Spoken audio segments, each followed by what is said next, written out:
Hello, j'espère que vous allez bien.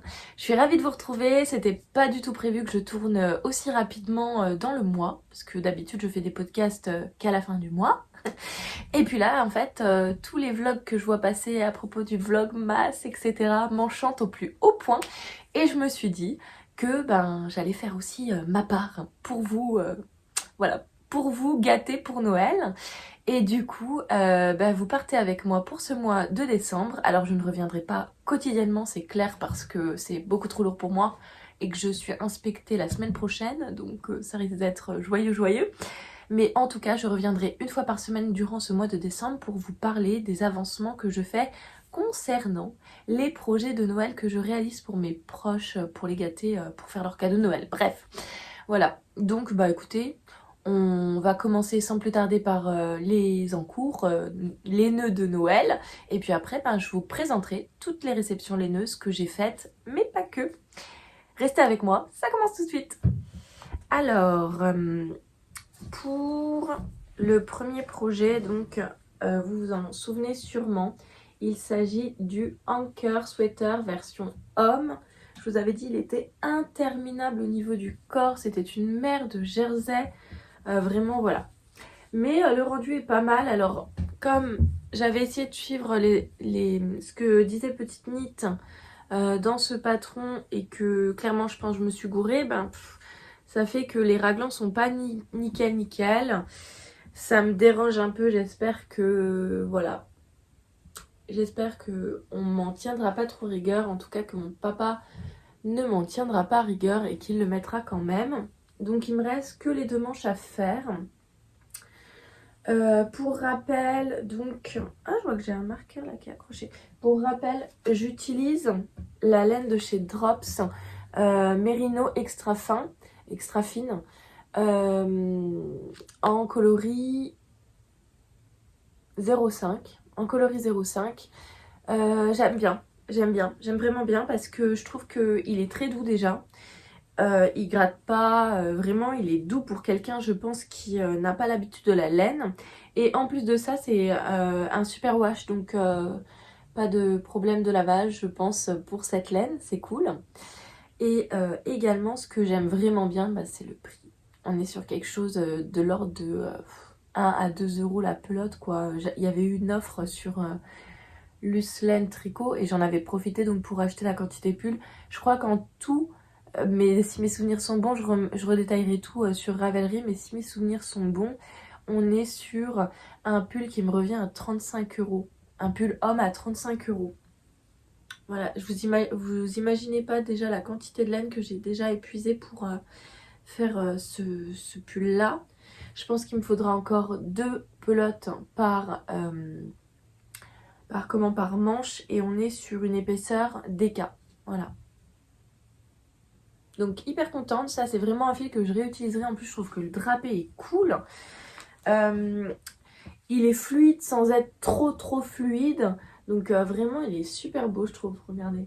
Voilà, trop sympa. Très long à faire aussi. Et voilà, donc c'est un projet que je vais reprendre prochainement. Puisque là il est encore à l'arrêt parce que je suis à fond sur autre chose. Et par autre chose, transition parfaite Valentine, bravo. Et par autre chose, je suis en train de réaliser une paire de chaussettes pour ma maman. Avec la laine. Ah mince, on m'a demandé d'ailleurs le coloris de la laine. Je vais aller vous le chercher. Donc, elle avait fait un réassort, la personne qui s'occupe, je sais pas comment elle s'appelle, pardon. La personne qui s'occupe du bruit des aiguilles avait fait un réassort sur ces laines je pense que c'était octobre, vu que je vous avais parlé dans le dernier Vlogtober de ces balles de laine. Et donc j'en avais pris 2. Donc voilà le rendu, en fait je trouve ça magnifique, vraiment. C'était la première fois que je testais le bruit des aiguilles parce que c'est cher. Et mais alors attention, qu'on s'entende bien, c'est cher, ça reste cher parce que pour de la laine, mais c'est pas cher pour du travail artisanal, qu'on soit d'accord. Et ça me fait énormément plaisir de mettre mes sous dans des belles laines, etc. Parce que je sais que ça revient à des petits artisans. Donc voilà, juste pour vous montrer les couleurs, on est sur un nuancier que j'aime beaucoup, du gris foncé, du gris clair, des différentes tonalités de rose, mais pas du rose peps, plutôt du vieux rose. Et je trouve que ça se marie très bien avec les côtes blanches que j'ai faites en haut. Donc là voilà, je suis en train de faire ça. J'ai monté ce caston là dimanche, vous l'avez vu pour celles qui me suivent sur Instagram. Et j'en suis là. Du coup, je pense que je vais encore tricoter 2 fois le motif, hein, le motif de rayure. Et après, je ferai ma pointe. Je viendrai recouper dedans, en fait, pour faire mon talon. Alors, à savoir que ma maman a quand même des petits pieds. Voilà, je pense qu'honnêtement, on en sera là. Ce qui me paraît pas trop déconnant pour sa taille à elle. Il faut vraiment que je m'achète une règle. Vous savez, les règles avec les différentes tailles de pieds pour chaque personne, parce que là, je fais un peu à la loupe, alors j'espère qu'elles lui iront. Mais en tout cas, très très contente. Je suis sur des aiguilles de 25, comme d'habitude, 64 mailles. Des chaussettes à la vanille, je les emmène partout. Trop cool. Et Jules a choisi le petit bonhomme là pour marqueur. En fait, je lui ai demandé parce qu'il tripotait ma boîte à marqueur et j'aime pas trop. J'ai toujours peur qu'il m'en perde un. Et du coup, bah, je lui ai dit, bah viens, on le cherche avec maman. Et du coup voilà, il a dit je veux le doudou, veux doudou. Donc voilà, il a le doudou qui n'est pas vraiment un doudou, mais c'est pas grave. Donc ça me fait très plaisir de tricoter avec ce que mon petit garçon a choisi. Voilà, très très joli, j'adore. J'en ai une deuxième, donc je me ferai aussi une paire pour moi, c'est trop cool. Et pour le coloris, je vais juste vous le chercher et je reviens. Voilà, donc pour le coloris, on est sur... J'arrive pas à lire. I think of you in the silence. In the... Je sais pas. Et il est marqué qu'en fait... pardon. Il est marqué que vous avez des défauts dedans et que c'est dû à des taches blanches. Et c'est pour ça qu'en fait, elle vend ses boulettes au prix de 14 €. Donc la chaussette me revient à 14 € plus un petit peu de jowl que j'ai mis pour les côtes blanches. Donc vraiment c'est cool quoi, je trouve que pour découvrir la laine c'est vraiment bien joué de mettre en avant je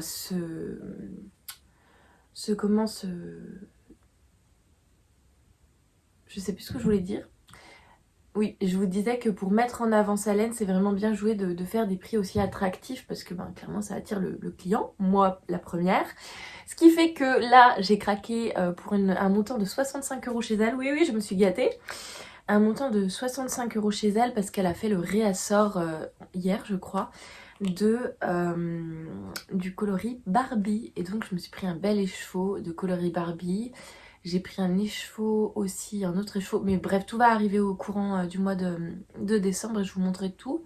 Et j'ai pris un écheveau pour Philippe avec un mini orange pour faire un motif de jacquard. Bref, vous découvrirez tout ça plus tard. Donc j'essaye de vous montrer là. Alors je suis pas sûre qu'on voit quelque chose. Voilà, pour la couleur. Voilà, donc super sympa, vraiment très très belle découverte. Alors elle est pas hyper douce, elle est pas, mais elle n'est pas désagréable non plus, elle est standard, voilà. Il n'y a rien de fabuleux dans la laine, mis à part la beauté des couleurs qu'elle utilise. Vraiment, je trouve que c'est ça qui fait tout le charme du bruit des aiguilles en fait. Donc voilà. Ensuite, j'ai le projet que je vous ai montré dans le vlog qui est sorti...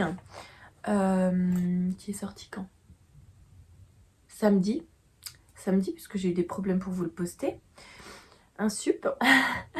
Et donc du coup, ben comment je peux vous montrer ça? Là, comme ça. Attendez, je remets en fort parce que vous savez que je suis un peu tatillonne et que j'aime pas trop vous montrer quand ça ressemble à rien. Je suis sur le gilet Sibylle de Massimil qu'elle a sorti en collaboration avec Fil d'Art.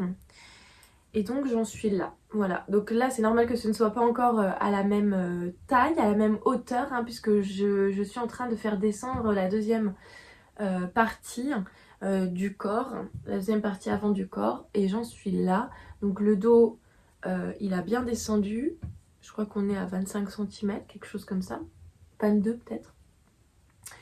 Et donc voilà, donc après, une fois que j'aurai descendu ce côté-là, ben, je viendrai relier le tout en rond. Et puis, alors, le tout en rond, mais comme on est sur un gilet, cette partie-là restera ouverte. Et faire des allers-retours, voilà. Donc c'est un joli cadeau qui avance vraiment rapidement. Je vous avais déjà parlé de la laine, alors je vais pas m'éterniser. Mais juste pour vous dire que voilà, on est sur un doudou quoi. C'est super agréable. Clairement, je pense que je m'en referai un. Alors la seule déception que j'ai pour ce patron, c'est que c'est écrit version fil d'art. Ce n'est pas écrit version Massimil. Alors on voit qu'il y a sa patte, clairement. Par contre, tout a été remis en forme avec, vous savez, les explications qu'on n'aime pas trop, nous, la jeunesse nouveauté, la nouvelle jeunesse tricoteuse. C'est le tricot standard, à plat, etc. Faire des augmentations de part et d'autre, nanana, c'est écrit vraiment à l'ancienne, j'aime pas ça. Bon, pour une petite pièce, on va dire que ça passe. Hein. Mais voilà, du coup, ça m'a pas trop donné envie de faire d'autres modèles du catalogue. C'est dommage vu que je l'ai acheté. Je dis ça, mais en même temps, j'ai envie de vous dire que tout peut changer avec moi, vous le savez. Voilà, donc trop cool. Ah, et autre chose, vous savez, à la fin, on vient faire un I-cord en fait tout du long pour faire quelque chose de vraiment joli avec un fil de coton. J'ai décidé de ne pas faire ça. Je vais coudre en fait une espèce de bordure tout du long. Je sais plus comment ça s'appelle. Une bordure, bref. Avec des petits motifs, soit léopard, soit fleuraux. Donc je ne sais pas encore ce que ma soeur préfère. Je pense que ça va être vraiment de l'ordre de... quand je vais voir le tissu ou le bord, je sais pas comment on l'appelle, en magasin, bah, je vais tout de suite savoir ce qui est mieux pour l'ouvrage. Donc voilà, c'est la petite déclinaison que moi je fais. Ensuite, hein, j'ai reçu plein de choses, je suis trop contente. Vraiment, je vous dis, ce mois de décembre, je me suis gâtée parce que, bah voilà, hein. Pourquoi pas se gâter? Je travaille toute l'année, je travaille dur et voilà. Alors, j'ai commencé par me gâter en m'offrant un très bel écheveau, teint main et surtout teint avec des matières végétales de chez 829 teintures, je vous en parle souvent. Et elle l'a teint avec des cochenilles, donc ça c'est un de ses nouveaux coloris. Je vous invite vraiment à aller voir sur son site. Il y a des nouveaux coloris à tomber. En plus je sais qu'elle fait des marchés de Noël en ce moment dans toutes les Vosges. Donc si vous avez l'occasion, je trouve que c'est vraiment l'occasion de la soutenir. Elle n'a pas beaucoup d'abonnés, elle commence tout juste son activité de teinturière. Donc voilà. Et j'ai reçu également des merveilles. Pour celles qui me suivent sur les réseaux, vous le savez, j'ai reçu enfin mes merveilles de Pulpe Bizarre. Première fois que je commandais chez Pauline. Elle est trop gentille, je suis trop contente. J'ai eu trop bon contact avec elle également. Parce qu'en fait, j'avais pas vu que c'était des précommandes. Et donc j'ai été là, mais je comprends pas, j'ai pas de mail comme quoi la commande a été envoyée, etc. Et en fait, elle m'a répondu mais gentiment, mais vraiment en amour. Je suis désolée hein, Pauline de t'avoir dérangée. Elle m'a répondu que c'était des précommandes, donc il y avait 3 semaines de délai. Et là j'étais non. Enfin voilà. Elle avait fait un réassort elle aussi sur son site internet. Et ce réassort, je l'attendais énormément parce qu'en fait, le coloris rosé là, donc c'est une base chaussette. Le coloris rosé m'avait tapé dans l'œil quand... Clémence Nitz on avait parlé, en fait, elle avait un magnifique châle avec ce coloris-là et j'avais dit mais où est-ce que tu as trouvé cette laine absolument sublime? Donc elle m'avait dit chez Bulbe Bizarre. Et donc voilà, donc j'ai enfin mon écheveau de rosé et pour l'associer j'ai choisi le coloris Bougainville dans la même base. Et je me tâte parce que je trouve quand même qu'il y a des similitudes entre les couleurs. Voilà, je sais pas si vous... Donc je me tâte à faire un super châle à 3 couleurs. Aidez-moi quoi, je ne sais pas. Est-ce qu'on est plutôt sur le coloris là? Sur ça? Est-ce que vous voyez plutôt l'association comme ça? Ou est-ce que vous voyez vraiment les trois ensemble? Honnêtement, je vous avoue que je suis perdue. Je partais sur le Nurmilintu. Nurmilintu. Oui, Milintu. Bref, Nurmilintu. Je vous mettrai le lien en dessous de la fiche Ravelry pour ce modèle qui est complètement gratuit. Et pour utiliser donc ces magnifiques laines, je pense que ça conviendrait assez bien. Sinon j'ai regardé et j'ai trouvé un modèle de Nadia Crétin-Léchène que je vous mettrai en photo juste là. Qui est trop beau. Une pépite, un truc de ouf, un truc à limite à la Stephen West. Mais en beaucoup moins punchy, beaucoup moins déluré. Donc je me dis que c'est fait pour moi, c'est un entre-deux qui me conviendrait assez bien. Donc je sais plus si je l'ai dit, mais là on est sur le coloris Bougainvillé. Voilà, donc ça c'est vraiment deux très belles teinturières qui font vraiment des beaux petits bijoux. Voilà. J'avais ça et j'ai reçu un truc trop cool. J'ai reçu, ah bah voilà, j'ai tout déplacé, comme à mon habitude. Bon, je vous montre juste la... J'ai en fait, je vous l'avais dit dans le podcast précédent, j'ai Mélanie qui m'a lancé sur un truc que j'ai absolument pas le temps de faire, mais que je trouve absolument sublime, c'est le Alpine Bloom. Et donc, du coup, je me suis dit que je le ferais en projet en fait récompense si j'ai fini tous mes cadeaux de Noël. Et pour faire, j'ai choisi en fait, parce qu'il y avait une offre sur Kalidou, la Flora, donc je le tricoterai en fingering, la Flora de chez Drops. Et j'ai choisi le coloris 28, donc ce rose là pour faire tout ce qui est motif, donc en coloris contrastant. Et pour le coloris principal, c'est le coloris 27, donc ce vert électrique que je trouve vraiment trop cool. Donc c'est un projet qui va être vraiment flashy, pétant, tout ce dont j'ai envie en ce moment. Ouais. Vous voyez le pull que je porte, donc c'est le Milady de Marie-Christine Lévesque. Et donc ça, c'était vraiment mes couleurs avant. Mais là, je sais pas ce que j'ai. En ce moment, j'ai besoin, envie de couleurs, de réconfort, d'avoir du peps dans ma vie. Et donc j'ai choisi ça. Voilà. Donc super cool aussi, hein. J'ai hâte. Je vous montre un truc. Alors, j'ai reçu comment? Il faut que je l'ouvre parce que j'ai encore pas regardé, j'ai peur du coup. J'ai reçu, j'avais commandé chez Hélène Fabrique un sac à projet, une trousse à projet parce que j'en recherchais une depuis longtemps parce que je n'avais que celle-ci et que celle que j'ai tricotée et qu'il m'en fallait une plus grosse pour quand je fais des pulls, etc. Et bref, j'avais envie de me renouveler, j'ai pas à me justifier, laissez-moi tranquille, j'avais juste envie de m'offrir un nouveau sac à projet. Donc du coup, je suis allée chez Hélène Fabrique à cause de Lysandre, évidemment. Et je l'ai pas ouvert, donc je l'ouvre avec vous. Il est là. Il est là. Voilà. Alors, j'ai une petite carte. Hop. Et donc, je l'ouvre avec vous. Oh! Ah, c'est sa carte. Je vous la remets. Donc, on est sur Hélène Fabrique. Elle a un site Instagram. Je vous le mettrai en barre d'infos. Et également un site internet où vous retrouvez vraiment des choses qui sont ultra personnalisables. Tant au niveau des motifs que au niveau de ce que vous cherchez en fait. Hein. Allez, je l'ouvre. Je fais ça comme n'importe quoi.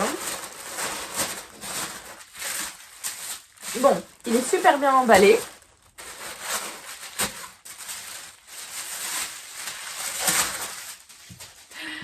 Tada! Est-ce qu'on n'est pas sur une beauté? Trop contente, trop jolie. Vous en pensez quoi? Personnellement, c'est celui pour lequel j'ai craqué. Alors c'est vrai que c'est un petit peu, c'est un coup. Honnêtement, ça c'est mon vrai cadeau de Noël, hein, parce que ça a vraiment un coup. Mais voilà, toutes les finitions sont superbes. Je regarde un petit peu le détail et c'est vrai que Lysandre parlait d'une fermeture qui était très bien posée et je dois dire qu'en fait elle a raison, c'est le cas. Hein. Il n'y a vraiment aucun défaut sur la fermeture. Et puis voilà, il est un petit peu matelassé, un petit peu rembourré.